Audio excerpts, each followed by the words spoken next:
Maybe I'll start with this, but this is probably too broad. Just why did you move to Vermont? I don't know. Well, I've lived in Vermont since 2003, but we bought the house the year before. We were thinking about the fact that we were going to be parents and how we wanted to raise our children. So, I mean, it was like sort of beginning a new chapter in our lives. We had never been to Vermont before at all. So we went on a vacation to Vermont. We actually started our vacation with the idea that we wanted to move maybe somewhere towards the East Coast, because we were looking for somewhere that might be more liberal, more accepting. I was getting a little tired of the city. I also realized that unless you were in the exact particular school district, that mostly gay and lesbian family members at the time didn't appear to participate like as coaches or teachers or helpers at school, because people thought less of them, that they weren't allowed, and they didn't want them to be a part of any activities with children. And I just couldn't imagine raising children without being a part of all the activities that I would love to coach or to be a part of. And then your dad, he, I think both of us are a little bit on the either non-binary side. He's of course transgender, but he was thinking about transitioning. Vermont seemed like if he could work from home, we were like, this would be our place. Because at the time they had civil unions. They were on the forefront of doing stuff like that. And we thought it might be the safest place to raise a family. So we came up, looked at houses. I got inseminated with you just before I left on vacation. We had found this house, but once we stayed up here for a month and we went back, I said, I don't want to be in Houston. I just wanted to be here. We had worked really hard to get our careers going, both of us. It was scary if Chris transitioned, because he already had to endure some comments, and it was more like we were tolerated.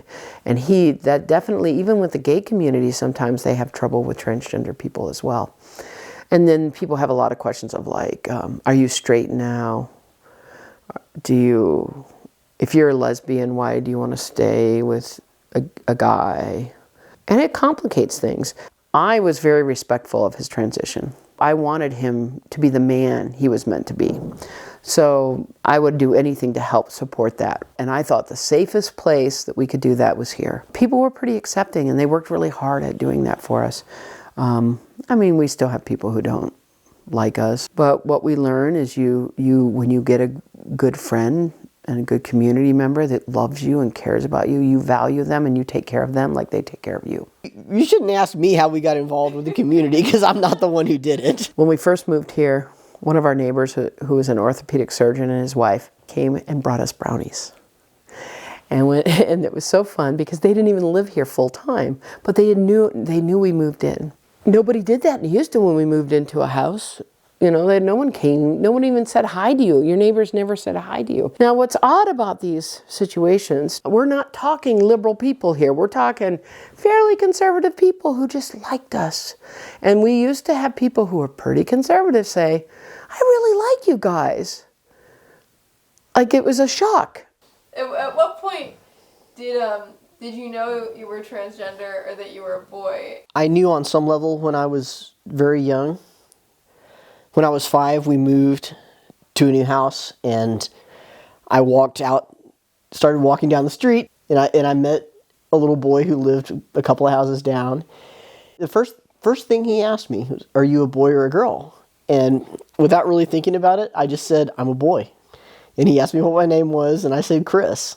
And he became my best friend for several years. And as soon as he came to my house, he figured out and heard my mother calling me by my full name.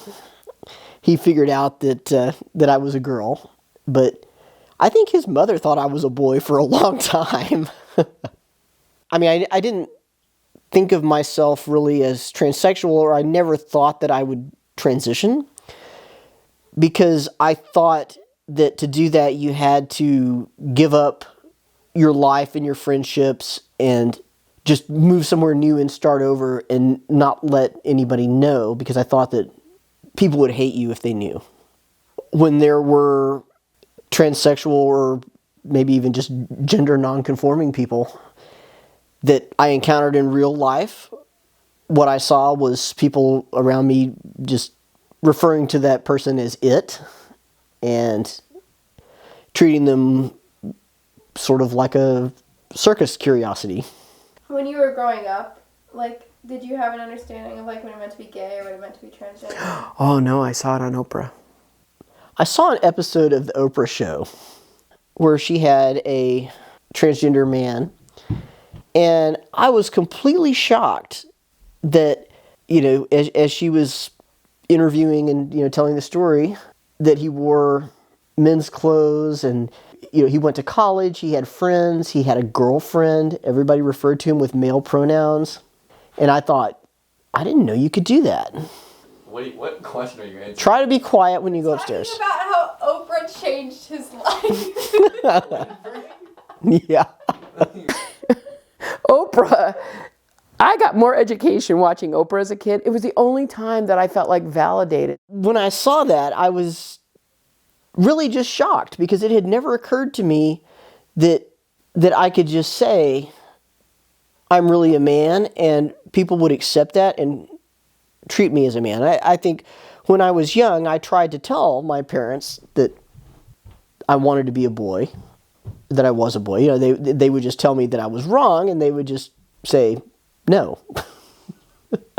No, you're not. You're a girl. You're always going to be a girl. There's nothing you can ever do to change that. I mean, it's kind of hard to describe my relationship with my parents. They love me, but they didn't approve of my lifestyle choices, as they might put it.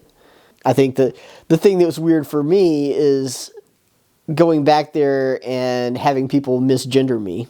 And my parents did start to get a little bit better at it in public, because I think they started to be embarrassed because, we would go to the store or the bank or whatever, and I'm standing there with my beard, and they're saying, my daughter has, she wants whatever, and they're confusing people. And everybody's just looking at them all confused, and so I think they started to get a little embarrassed by that, and that helped them sort of change a little bit.